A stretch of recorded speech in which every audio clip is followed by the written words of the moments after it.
The roar of jet engines filled the air as Captain Sarah Chun stood in the shadows of the hangar, watching the male pilots stride confidently toward their F-22 Raptors. For 3 years, she had been hiding in plain sight, a maintenance officer who knew every bolt, every system, every secret of the world's most advanced fighter jet. What no one suspected was that, during countless midnight hours, she had been flying simulator missions that would make even veteran pilots sweat.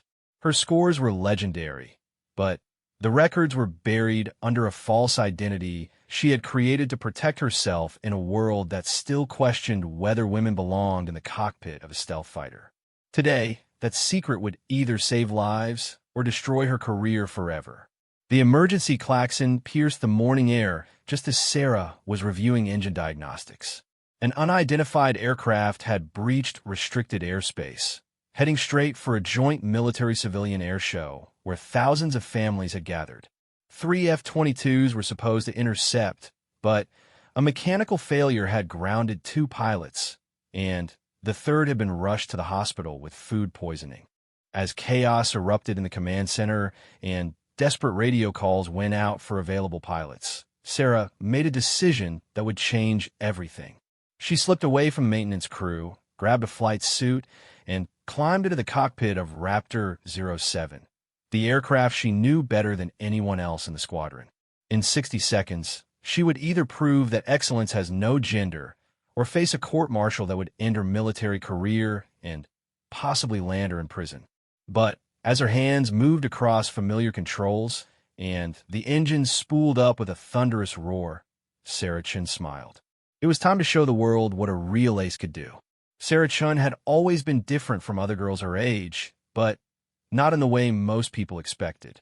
While her classmates in high school were obsessing over makeup and boys, she was building model aircraft and studying aerodynamics textbooks she had borrowed from the local college library. Her father, a former Navy pilot who had been shot down over Vietnam, had filled her childhood with stories of aerial combat and the brotherhood of pilots. He never once suggested that being a woman would prevent her from following in his footsteps, but the world had other ideas. When she enlisted in the Air Force at 18, Sarah quickly discovered that while women were officially allowed to serve as pilots, the reality was far more complicated. During basic training, she excelled in every physical and mental challenge, often outperforming male recruits who assumed she would wash out within weeks. Her instructors took notice, but not always in a positive way. Some saw her success as a threat to the established order, while others simply couldn't believe a woman could truly understand the complexities of modern fighter aircraft. The breaking point came during advanced flight training when Sarah was assigned to a unit under Colonel Marcus Reynolds, a decorated veteran who made no secret of his belief that women pilots were a dangerous political experiment.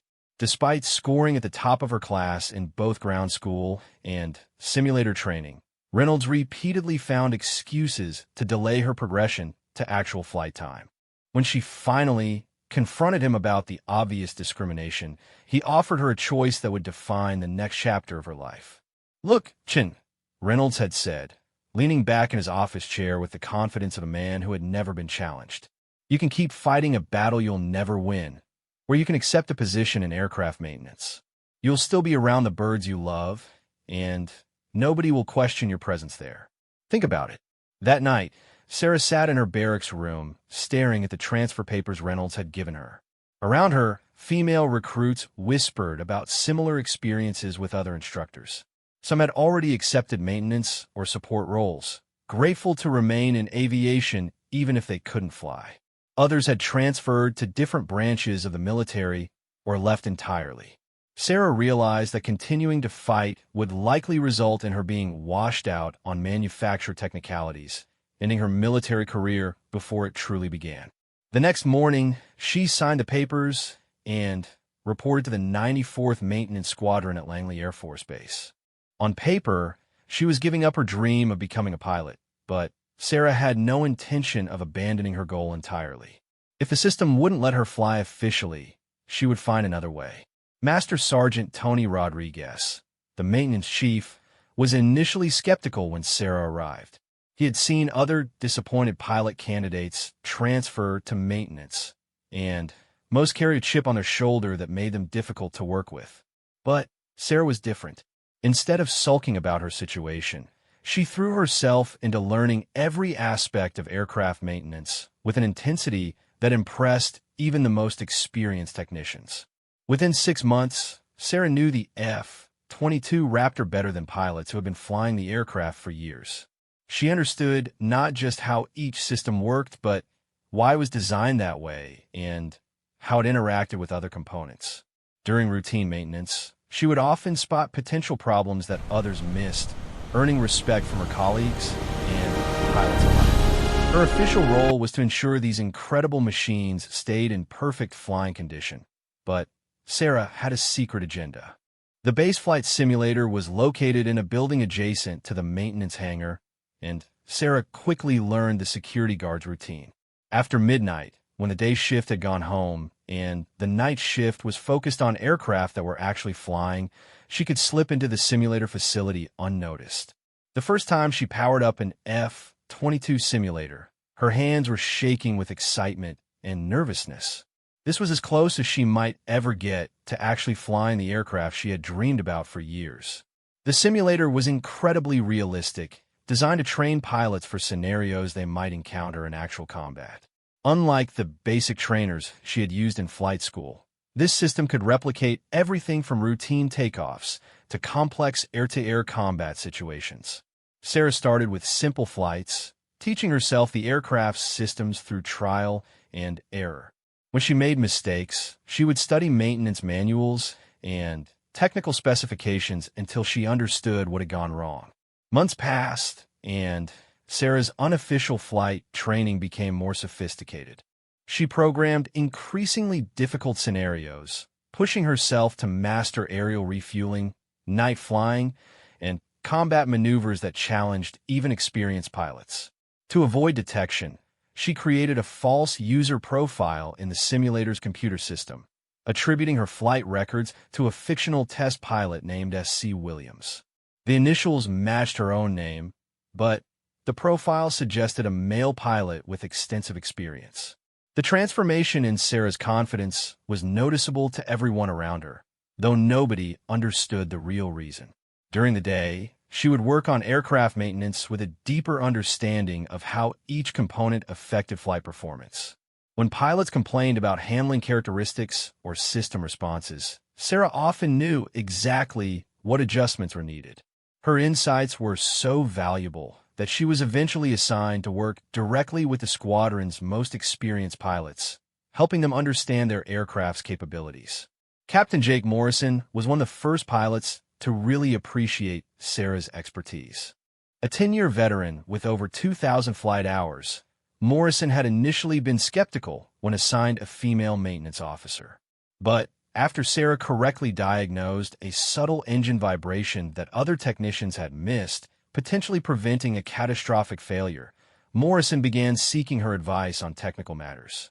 "You know these birds better than most of us who actually fly them," Morrison told her one afternoon as they discussed modifications to his aircraft's radar system. "Have you ever thought about applying for pilot training? I could put in a good word." Sarah smiled, knowing that Morrison meant well, but didn't understand the obstacles she had already faced. "I'm happy where I am," she replied diplomatically. "Besides, someone needs to keep you hotshots from breaking these expensive toys." Morrison laughed, but Sarah could see he was serious about his offer. The irony wasn't lost on her. If only he knew that she had been flying his aircraft in the simulator just the night before, executing combat maneuvers that had earned perfect scores from the computer's evaluation system. As her third year at Langley began, Sarah had become one of the most knowledgeable F-22 technicians on the base. Pilots sought her advice. Maintenance crews respected her expertise, and even officers who had initially questioned her abilities had learned to value her contributions. But every night in the simulator, she was reminded of what she really wanted to do. The fictional S.C. Williams had logged over 500 hours of simulator time and had achieved scores that would impress any squadron commander. Sarah often wondered what would happen if anyone discovered her secret training. Using military equipment without authorization was a serious offense that could result in court-martial and imprisonment. But the risk seemed worth it for the chance to develop skills that might someday prove useful. She had no way of knowing that her unauthorized expertise would soon be put to the ultimate test, or that a single emergency would transform her from a hidden dreamer into a national hero. The morning of the airshow started like any other day. Sarah arrived at the hangar before dawn to conduct pre-flight inspections on the F-22s that would be participating in the demonstration flights. The pilots were relaxed and confident, joking about the routine nature of their mission. For them, flying an airshow was easy duty, a chance to show off their skills in front of civilian crowds while performing maneuvers that were impressive but not dangerous. As Sarah worked her way through the inspection checklist for Raptor 07, her favorite aircraft, she had no idea that within hours she would be sitting in its cockpit, racing toward an encounter that would test every skill she had secretly developed during those midnight simulator sessions. The emergency that was about to unfold would force her to choose between safety and secrecy, between following orders and following her heart. The first sign of trouble came at 0800 hours when the base communications center received reports of an unidentified aircraft entering restricted airspace near the airshow venue. Initially, controllers assumed it was a civilian pilot who had gotten lost or forgotten to file a proper flight plan. Such incidents were common during airshow weekends when the sky was filled with aircraft of all types. But as radar operators tracked the unknown aircraft's path and speed, it became clear that this was no confused weekend flyer. The aircraft was fast, possibly military, and heading directly toward the airshow where over 50,000 people had gathered to watch the day's demonstrations. Air traffic control attempted to make radio contact, but received no response. As the unknown aircraft continued its approach, the decision was made to scramble F-22s for an intercept mission. What should have been a routine identification and escort mission was about to become something far more serious. And Sarah Chan was about to discover that 3 years of secret preparation had been leading to this moment. The emergency klaxon's piercing wail cut through the morning air like a knife, instantly transforming the relaxed atmosphere of the maintenance hangar into controlled chaos. Sarah looked up from the engine inspection she was conducting on Raptor 07, her heart rate immediately accelerating as years of military training kicked in. Around her, technicians and pilots began moving with the urgent precision that came from countless drills and the knowledge that real emergencies left no room for hesitation. All personnel, this is not a drill, came the voice over the base-wide communication system. We have an unidentified aircraft approaching restricted airspace. Scramble alert fighters immediately. Repeat, this is not a drill. Sarah watched as pilots raced toward their assigned aircraft, pulling on flight suits and grabbing helmets as they ran. The routine airshow mission had instantly transformed into something far more serious. In the distance, she could see ground crews frantically preparing F-22s for immediate takeoff, checking systems that had already been inspected hours earlier. The urgency in everyone's movements suggested this was more than a simple case of a lost civilian pilot.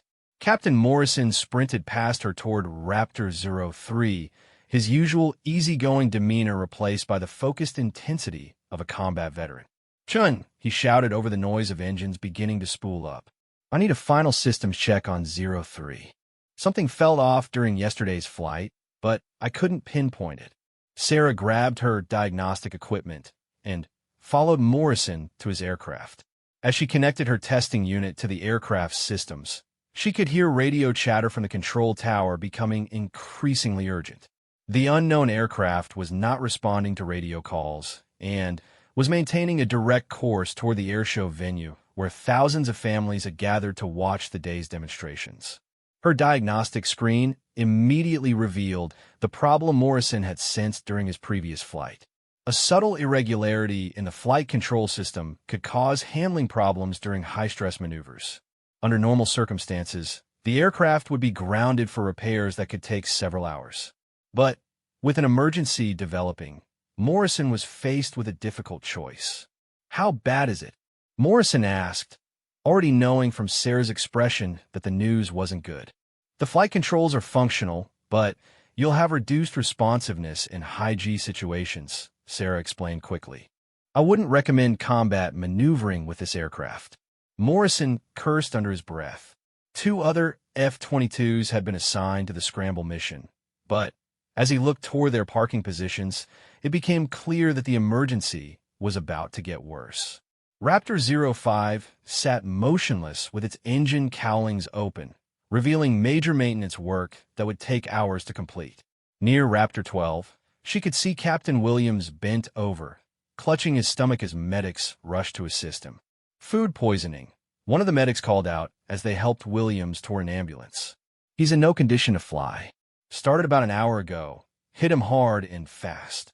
The implications were immediately clear to everyone watching. Of the 3 F-22s assigned to intercept the unknown aircraft, only one was fully operational, and that pilot was being rushed to the hospital.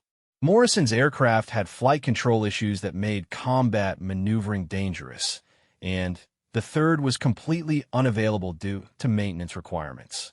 In the control tower, Colonel Reynolds was facing every commander's nightmare. An unidentified aircraft was approaching a venue filled with civilians, and he had no fully operational fighters available to respond. The unknown aircraft had been tracked on radar for the past 15 minutes, maintaining a steady course and speed that suggested either hostile intent or a complete disregard for air traffic control instructions. "Sir, we're getting reports from the air show that people can actually see the aircraft approaching from the east," reported Lieutenant Davis from the communications center. "They estimate it'll be over the venue in less than 10 minutes. Reynolds grabbed his radio handset with frustration evident in his voice. "This is base command to all available aircraft. We need immediate assistance with an intercept mission. Any pilot, any aircraft, report to operations immediately." The response was disappointing.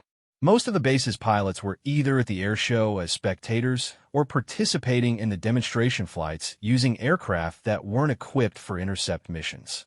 The few pilots who were available would need at least 20 minutes to get airborne, and by then, the unknown aircraft would already be over the crowded venue. Sarah stood near Raptor 07, listening to the increasingly desperate radio calls and watching the chaos unfold around her. In the distance, she could see Morrison arguing with his crew chief about whether his damaged aircraft could safely attempt an intercept mission. The crew chief was shaking his head emphatically, clearly unwilling to risk a pilot's life on an aircraft with known flight control problems. As the minutes ticked by, Sarah found herself staring at Raptor 07, the aircraft she had just finished inspecting and knew to be in perfect condition. This was the same aircraft she had flown countless times in the simulator, memorizing every switch, every procedure, every emergency protocol. She knew its capabilities better than any pilot on the base, including performance characteristics that weren't covered in standard training manuals. The thought that began forming in her mind was so audacious that she initially dismissed it as impossible. But as she watched the continuing chaos and listened to increasingly frantic radio calls about the approaching threat, Sarah realized that conventional solutions weren't going to work. Sometimes extraordinary circumstances required extraordinary actions. She looked around the hangar and noticed that most personnel were focused on trying to get Morrison's damaged aircraft operational or were gathered around radios listening to updates about the unknown aircraft. The flight suit storage area was only 30 yards away, and she could see several sets hanging ready for use. Sarah's hands began to shake as she realized what she was contemplating. Taking an unauthorized flight in a military aircraft during an emergency could result in court-martial, imprisonment, and the end of her career. But allowing a potential threat to reach 50,000 innocent people while she stood by with the knowledge and skills to help was unthinkable. The simulator training she had conducted in secret for 3 years had prepared her for exactly this type of situation, though she had never imagined it would actually happen. The decision crystallized when Sarah heard a radio report that made her blood run cold. Base Command, this is Tower. The unknown aircraft is now visible to spectators at the air show. Initial estimates suggest it's military, possibly hostile. Evacuation procedures have been initiated, but we're talking about 50,000 people. There's no way to clear the area in time. Sarah Chun had always believed that her secret simulator training was preparation for a future opportunity that might never come. Now she realized it had been preparation for this moment, when her country needed her skills and conventional options have been exhausted. The question wasn't whether she had the ability to help. 3 years of intensive training had proven that. The question was whether she had the courage to risk everything on the chance that her unauthorized expertise could save lives. Looking once more at Raptor 07, Sarah made her decision. She walked casually toward the flight suit storage area, trying to appear as if she was checking equipment rather than preparing to either become a hero or a prisoner.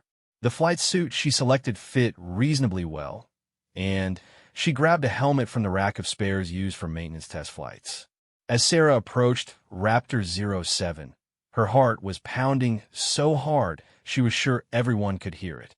The aircraft sat ready for flight, its systems green across the board from her recent inspection. She had climbed into this cockpit dozens of times for maintenance purposes, but never with the intention of actually starting the engines and taking off. The ground crew was focused on Morrison's aircraft 50 yards away, and Sarah realized she might have just enough time to get airborne before anyone noticed what was happening. Once she was in the air, it would be too late for anyone to stop her. The success or failure of her mission would be determined by skills she had developed in secret and situations she had never faced outside a simulation. As Sarah climbed into the cockpit of Raptor 07, she thought about her father and the stories he had told her about split-second decisions in combat. He had always said that training was what kept you alive when everything went wrong, but courage was what got you into position to use that training. Today, she would discover whether 3 years of unauthorized preparation had given her the skills to justify the enormous risk she was about to take. The startup sequence for an F-22 was complex under the best circumstances, but Sarah's hands moved across the controls with the confidence that came from hundreds of hours of practice. As the engines began to spool up and systems came online, she knew there was no turning back.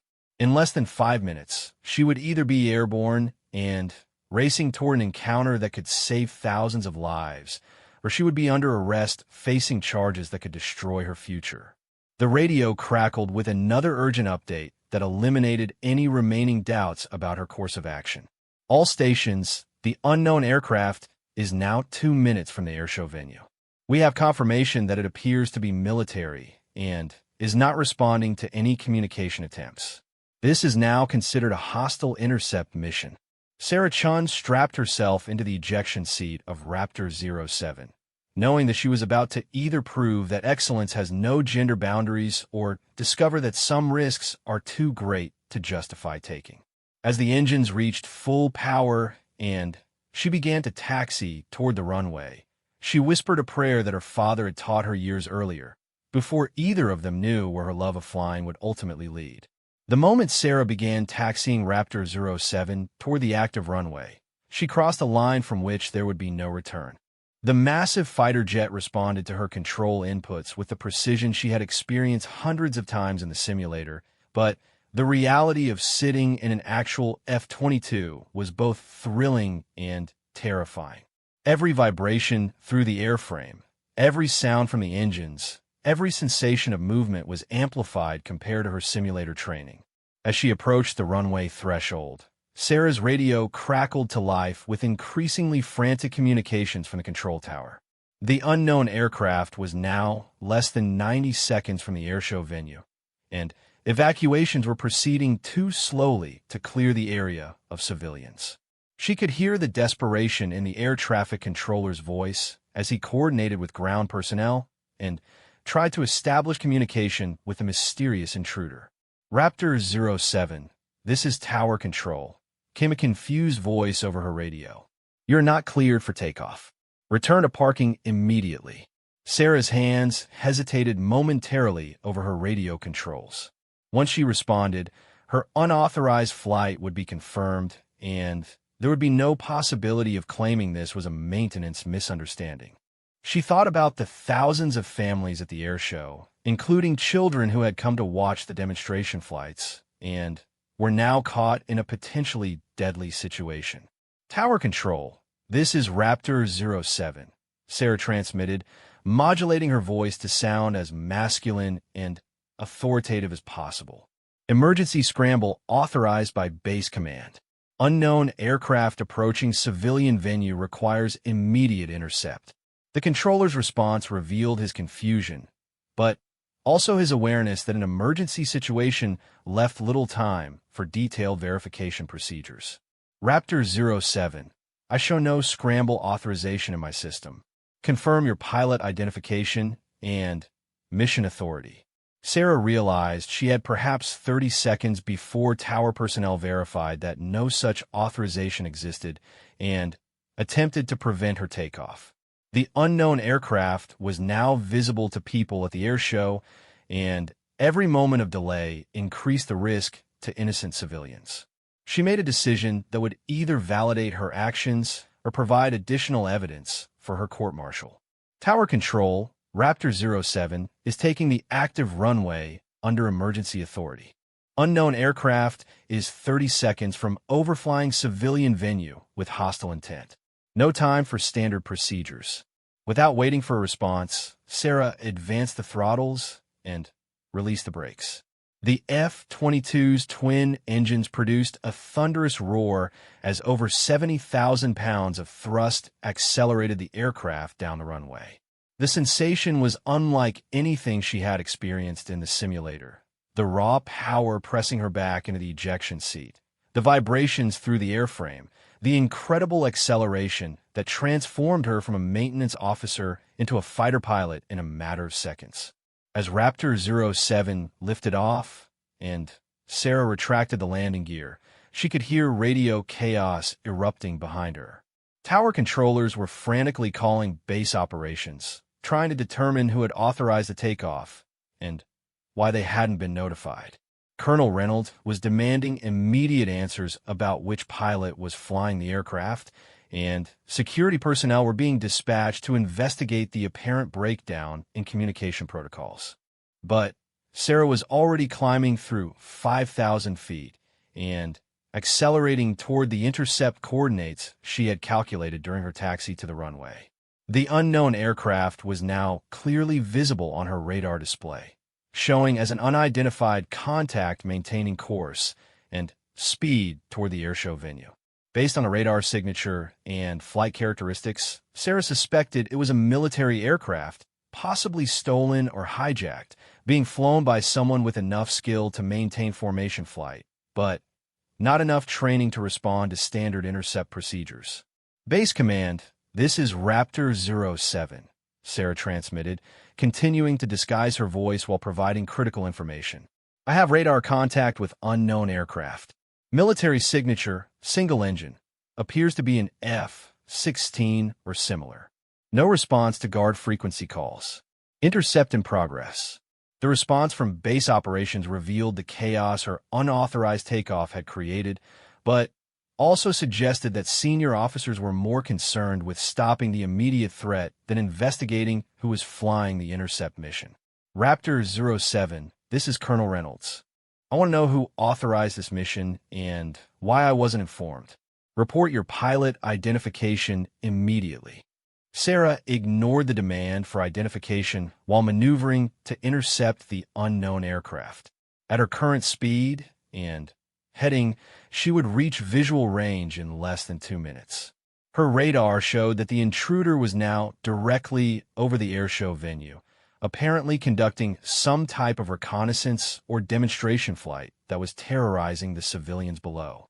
Base Command, Raptor 07 has visual contact with unknown aircraft, Sarah reported as she closed to within half a mile of the target. Confirmed F-16C, no visible markings. Pilot appears to be flying aerobatic maneuvers over civilian venue.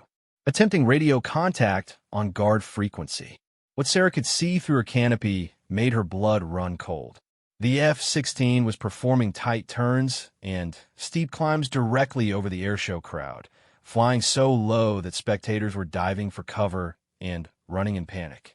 Whether the pilot's intentions were terrorist in nature or simply the actions of someone seeking attention, the result was the same: thousands of people in immediate danger and growing chaos on the ground. Unknown aircraft flying over airshow venue. "This is Air Force Raptor 07. Sarah transmitted on the emergency guard frequency.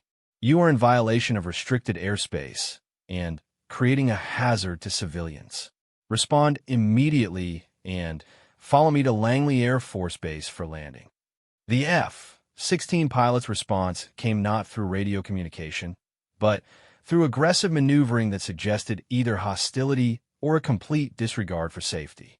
The aircraft rolled inverted and dove toward the crowd before pulling up at the last possible moment, causing additional panic among the spectators who were still trying to evacuate the area. Sarah realized that standard intercept procedures weren't going to work with this pilot. The F-16 was clearly being flown by someone who was either mentally unstable, politically motivated, or seeking to create maximum fear and confusion.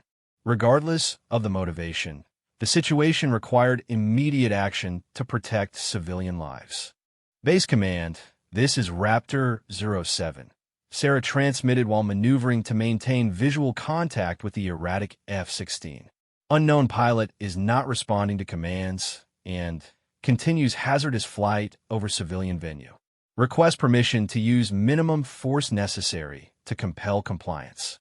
The silence from base operations lasted nearly 30 seconds, during which time Sarah watched the F-16 perform another dangerous maneuver that sent spectators scrambling for shelter. She knew that Colonel Reynolds and his staff were dealing with an unprecedented situation: an unauthorized F-22 pilot requesting permission to take action against another military aircraft over a civilian venue.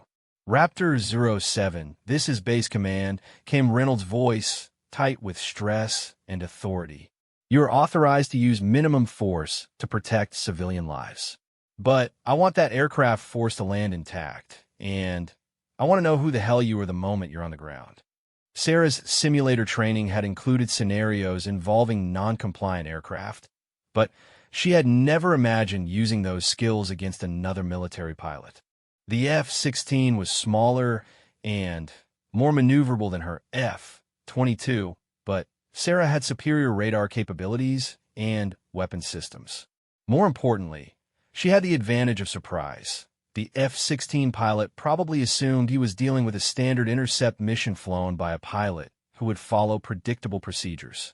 As Sarah maneuvered her F-22 into an aggressive intercept position, she realized that everything she had worked for during 3 years of secret training was about to be tested in the most demanding circumstances possible. The skills she had developed in solitude, the procedures she had memorized during countless midnight simulator sessions, and the confidence she had built through imaginary combat scenarios were now her only tools for ending a crisis that threatened thousands of innocent lives. The F-16 pilot seemed to notice the more aggressive positioning of the intercepting F-22 and began maneuvering in a way that suggested possible combat training. Instead of continuing the dangerous aerobatics over the crowd, the unknown aircraft began climbing and turning toward the east, possibly attempting to escape or drawing the intercept away from the civilian venue. Sarah followed, maintaining radar lock while staying close enough to prevent the F-16 from returning to threaten the airshow. As the two aircraft climbed through 15,000 feet in a deadly game of aerial cat and mouse, she began transmitting again on the emergency frequency. "Unknown F-16, this is your final warning. You will comply with intercept procedures and follow me to Langley Air Force Base immediately. Any deviation from my instructions will be considered a hostile act." The response came in the form of a sudden, aggressive turn towards Sarah's aircraft, a maneuver that could be interpreted as either an attempt to ram her F-22 or a challenge to aerial combat. In that moment, Sarah realized that her secret training was about to face the ultimate test, and that the next few minutes would determine whether she was truly qualified to call herself a fighter pilot or had been living in a dangerous fantasy that was about to get people killed. The F-16's aggressive turn towards Sarah's F-22 triggered every combat instinct she had developed during 3 years of intensive simulator training. In the span of 2 heartbeats, the situation transformed from an intercept mission into potential aerial combat, and Sarah found herself facing the ultimate test of skills she had never used outside of computer simulations. Her training took over as she pulled her aircraft into a defensive maneuver, rolling away from the approaching F-16 while maintaining radar lock and visual contact. The G-forces pressed her deep into her ejection seat as the F-22 responded to her control inputs with the precision and power that made it the world's most advanced fighter aircraft. Despite the stress of the situation, Sarah felt a surge of excitement as she realized that the aircraft was performing exactly as she had experienced in countless simulator sessions. Base Command, unknown F-16 has initiated aggressive maneuvers toward my aircraft, Sarah transmitted while continuing her defensive maneuvering. Pilot appears to have combat training and may be attempting to engage. Request guidance on rules of engagement. The silence from base operations lasted longer than Sarah would have preferred, but she understood that Colonel Reynolds was dealing with an unprecedented situation. An unauthorized pilot was flying an F-22 in potential combat against another military aircraft, and any decisions made in the next few minutes could have far-reaching consequences for everyone involved.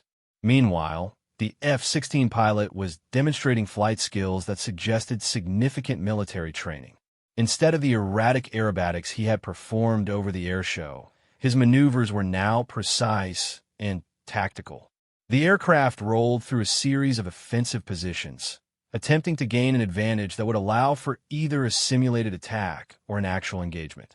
Sarah's simulator training had included hundreds of air-to-air combat scenarios, but she quickly discovered that real aerial combat involved sensory inputs and psychological pressures that no simulator could fully replicate. The constant G-forces, the awareness that a mistake could result in death, and the responsibility for protecting thousands of civilians below created a level of stress that tested every aspect of her preparation. Raptor 07, this is Base Command, came Reynolds' voice, tight with authority and barely controlled frustration. You are authorized to defend yourself, and use whatever force necessary to end this threat. But I want answers about who you were the moment you land. As if responding to the radio transmission, the F-16 pilot suddenly broke off his aggressive maneuvering and began climbing rapidly toward the east. Sarah initially thought he might be attempting to escape, but her radar quickly revealed the truth. The unknown aircraft was gaining altitude and positioning for what appeared to be a high-speed attack run back toward the airshow venue. Base Command F-16 is climbing and turning toward the civilian venue, Sarah reported while adjusting her own flight path to intercept.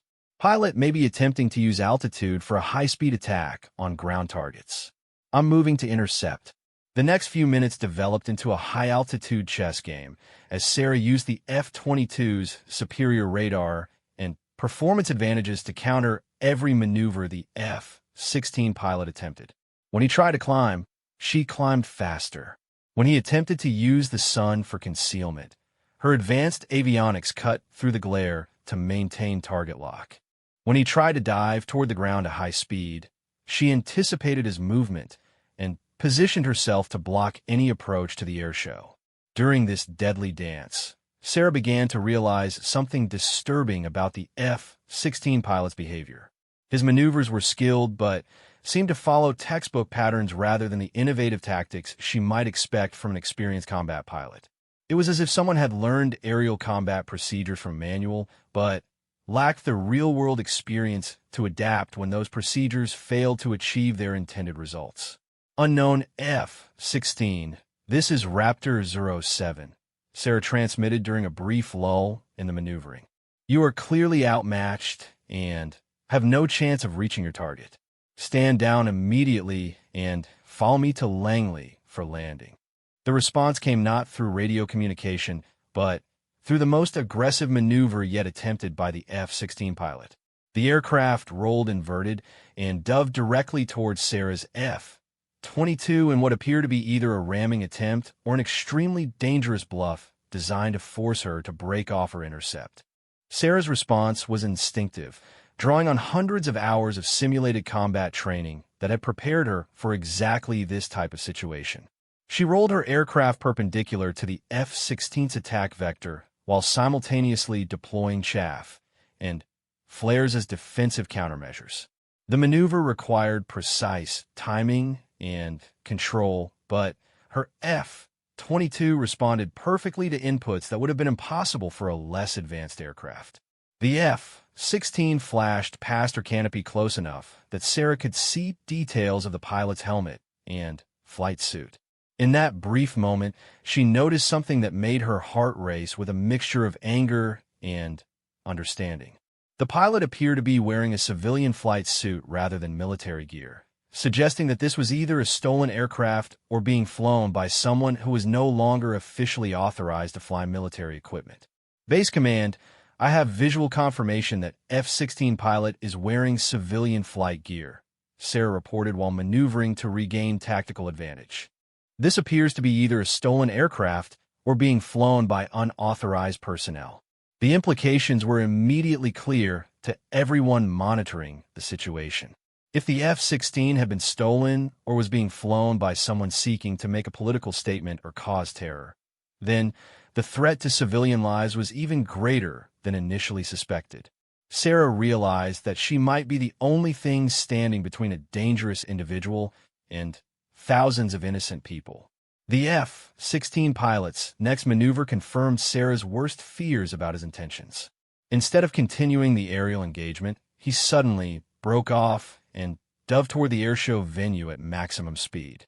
From his altitude and trajectory, Sarah calculated that he would be over the crowd in less than 90 seconds, flying at a speed and altitude that could cause catastrophic damage whether he was carrying weapons or simply planning to crash into the gathering.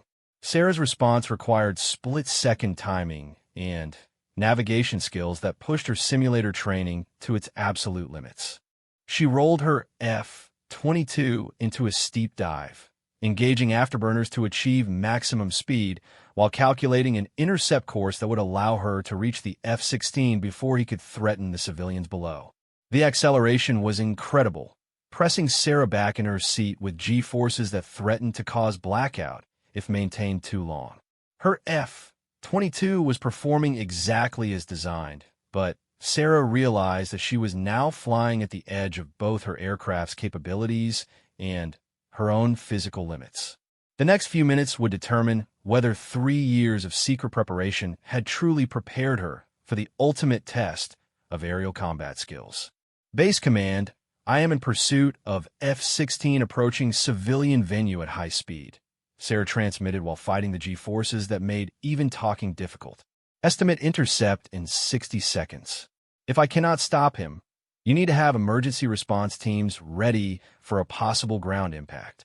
As Sarah closed the distance to the diving F-16, she realized that conventional intercept procedures were no longer applicable. The unknown pilot had demonstrated that he would not respond to radio commands, would not be deterred by warning shots, and was apparently willing to risk his own life to reach his target. The situation had evolved beyond a simple intercept mission into a life-or-death struggle between Sarah's skills and a potentially suicidal individual with access to a powerful military aircraft.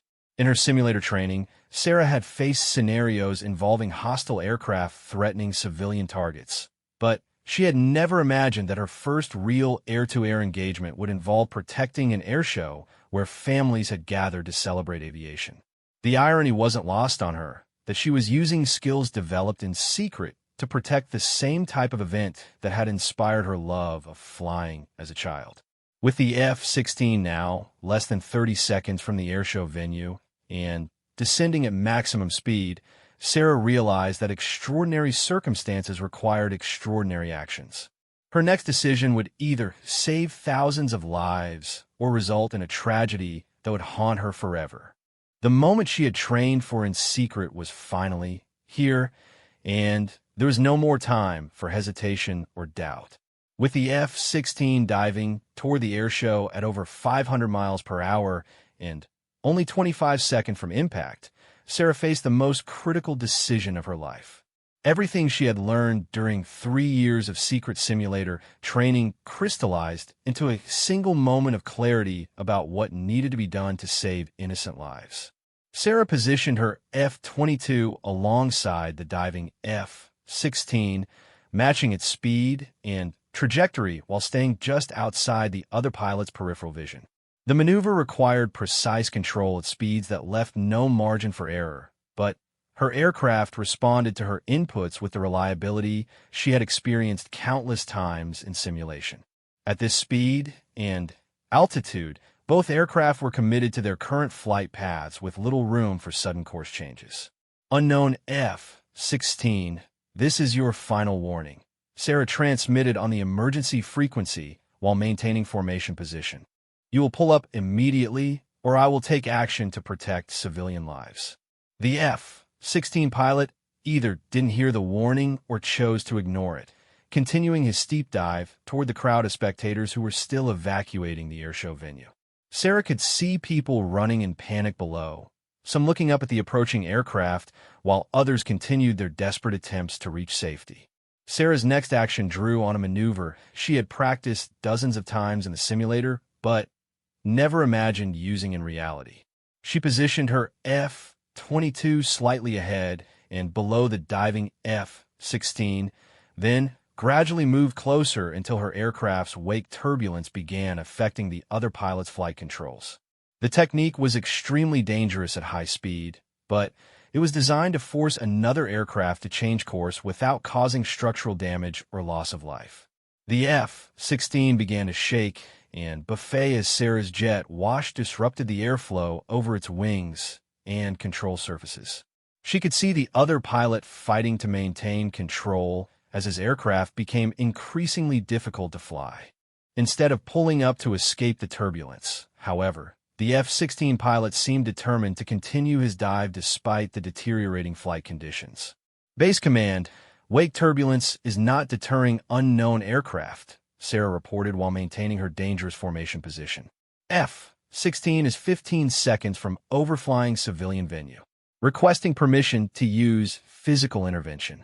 The response from Colonel Reynolds came immediately, tinged with desperation and the weight of command responsibility. Raptor 07, you're authorized to use whatever means necessary to protect those civilians. Do what you have to do. Sarah's next maneuver required split-second timing and precision that pushed both her skills and her aircraft to their absolute limits. She positioned her F-22 directly alongside the F-16 and gradually moved closer until her wingtip was almost touching the other aircraft's wing. At their current speed, even a slight miscalculation could cause a mid-air collision that would kill both pilots and potentially rain debris on the crowd below. The F-16 pilot finally seemed to realize that the intercepting aircraft was willing to risk everything to stop his attack. As Sarah's wingtip moved to within inches of his aircraft, he was forced to choose between maintaining his dive toward the civilians and risking a collision that would certainly be fatal. At the last possible moment, with less than 8 seconds before overflying the crowd, the F-16 pilot pulled up sharply and broke away from his attack run. Sarah followed the F-16 through its recovery maneuver, maintaining close formation while both aircraft climbed away from the airshow venue. The crowd below had been saved, but the crisis wasn't over until the unknown pilot was safely on the ground and his aircraft secured. Unknown F-16, you'll follow me to Langley Air Force Base immediately, Sarah transmitted with authority that surprised even herself. Any deviation from my flight path will be considered a hostile act. For the first time since the encounter began, the F-16 pilot responded on the radio. His voice was shaky and defeated, suggesting that the near collision had finally convinced him that his mission had failed. Raptor 07, I comply with your instructions, came the transmission, following you to Langley for landing. The flight back to base took 12 minutes, during which Sarah maintained close formation with the F-16 while coordinating with base operations for an emergency landing. Security forces were positioning to arrest the unknown pilot the moment he shut down his engines, and medical personnel were standing by in case either aircraft had suffered damage during the high-speed maneuvering. As Sarah approached Langley's runway, she realized that her unauthorized flight was about to end with consequences she couldn't predict. She had successfully prevented a potential tragedy and saved thousands of lives, but she had also stolen a military aircraft, disobeyed direct orders, and used unauthorized training to conduct combat operations. The next few hours would determine whether she was treated as a hero or a criminal. Raptor 07, this is tower control, came the familiar voice of the air traffic controller who had been confused by her takeoff 2 hours earlier.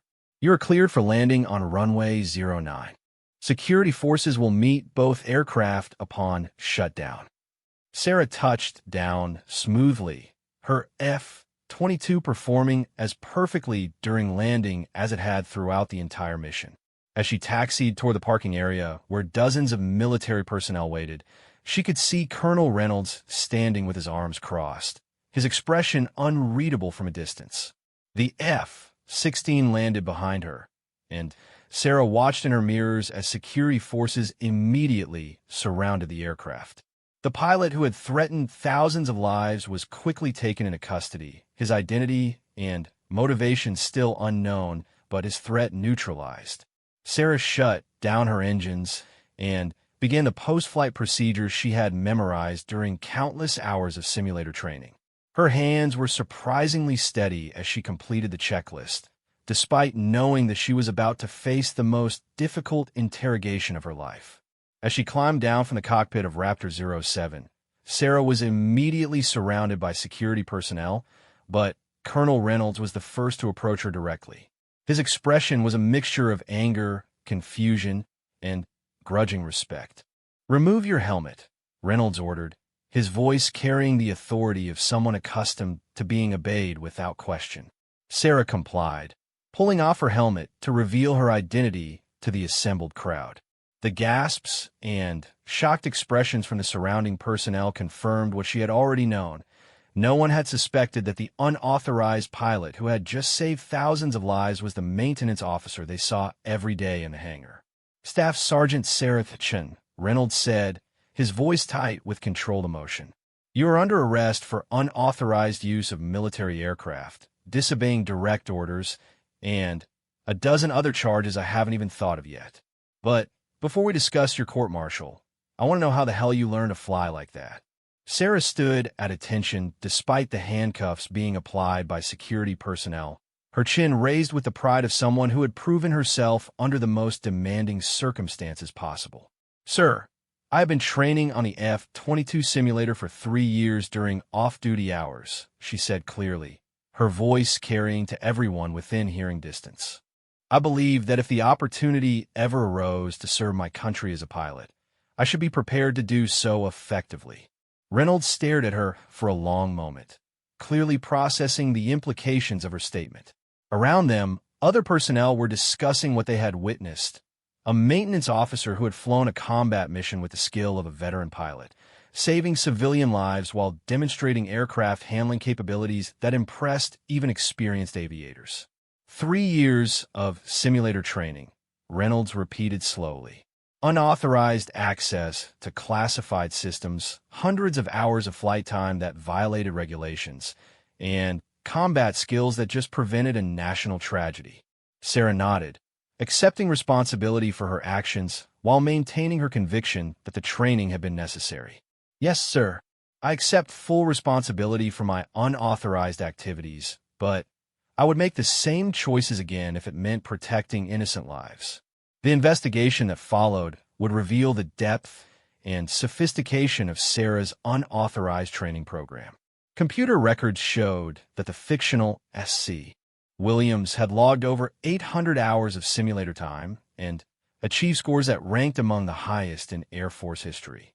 Her technical knowledge of F-22 systems exceeded that of many operational pilots, and Her combat skills have been proven under real-world conditions that no simulation could fully replicate. More importantly, the investigation into the F-16 pilot revealed that Sarah had prevented what could have been a catastrophic terrorist attack. The unknown pilot was identified as a former Air Force officer who had been discharged for psychological problems and had stolen the aircraft from a National Guard base during a planned suicide mission intended to cause maximum civilian casualties. 3 weeks after the incident, Sarah stood once again before Colonel Reynolds, but this time the setting with a formal ceremony rather than an arrest. The charges against her had been dropped in recognition of her heroic actions, and she was being awarded the Distinguished Flying Cross for extraordinary achievement during aerial combat. More significantly, Sarah was being offered the opportunity she had dreamed of for years: admission to full pilot training with a guarantee of assignment to F-22s upon graduation. The Air Force had recognized that her unauthorized training represented exactly the kind of initiative and skill that the service needed in its pilots. Staff Sergeant Chun, Reynolds said during the ceremony, his earlier anger replaced by genuine admiration. Your actions 3 weeks ago demonstrated that excellence in aviation has nothing to do with gender and everything to do with skill, courage, and dedication to duty. The Air Force is proud to offer you the chance to serve officially as the pilot you've already proven yourself to be. As Sarah accepted her new assignment and looked toward a future as an official F-22 pilot, she reflected on the journey that had brought her to this moment. 3 years of secret training, countless hours of self-doubt, and one emergency that had changed everything. She had proven that barriers could be overcome through preparation, courage, and an unwavering commitment to excellence. The little girl who had dreamed of flying like her father had finally found her place in the sky, not through conventional channels, but through the determination to be ready when her country needed her most. Sarah Chun had gone from hiding in the shadows to standing in the spotlight, from maintaining aircraft to flying them in combat, from questioning her abilities to proving them beyond any doubt.